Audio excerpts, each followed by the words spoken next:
জখলাবন্ধাত ৰেলৰ পৰা নামি থকা অৱস্থাত যাত্ৰীৰ বিপদ। উত্তম সেনক উন্নত চিকিৎসালয়লৈ প্ৰেৰণ। নমস্কাৰ, কলিয়াবৰ নিউজলৈ আপোনালোকক স্বাগতম জনাইছোঁ।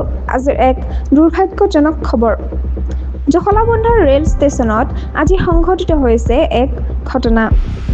ৰেলৰ পৰা নামি থকা অৱস্থাত ভয়ংকৰভাৱে আঘাতপ্ৰাপ্ত হয় উত্তম সেন নামৰ এগৰাকী যাত্ৰী।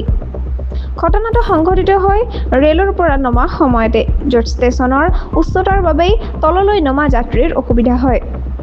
আঘাতপ্ৰাপ্ত উত্তম সেনক তৎক্ষণাত স্থানীয় লোকৰ সহায়ত তেজপুৰ মেডিকেল কলেজ আৰু হস্পিটেললৈ উন্নত চিকিৎসাৰ বাবে প্ৰেৰণ কৰা হয়। তেওঁৰ অৱস্থা গম্ভীৰ বুলি চিকিৎসকে ইতিমধ্যে জনাইছে। উল্লেখযোগ্য যে জখলাবন্ধা ষ্টেচনৰ প্লেটফৰ্মটো অতিমাত্ৰা ওখ, যাৰ ফলত বহু যাত্ৰী নিয়মীয়াকৈ উঠা নমাত অসুবিধাৰ সন্মুখীন হয়। স্থানীয় ৰাইজে বহুদিন ধৰি এই সমস্যাৰ বিষয়ে অভিযোগ উত্থাপন কৰি আহিছে, কিন্তু এতিয়ালৈকে কোনো দৃশ্যমান ব্যৱস্থা গ্ৰহণ কৰা হোৱা নাই। এই ঘটনাই এক প্ৰশ্ন তুলিছে যে যাত্ৰীৰ নিৰাপত্তাক কিমান গুৰুত্ব দিয়া হৈছে।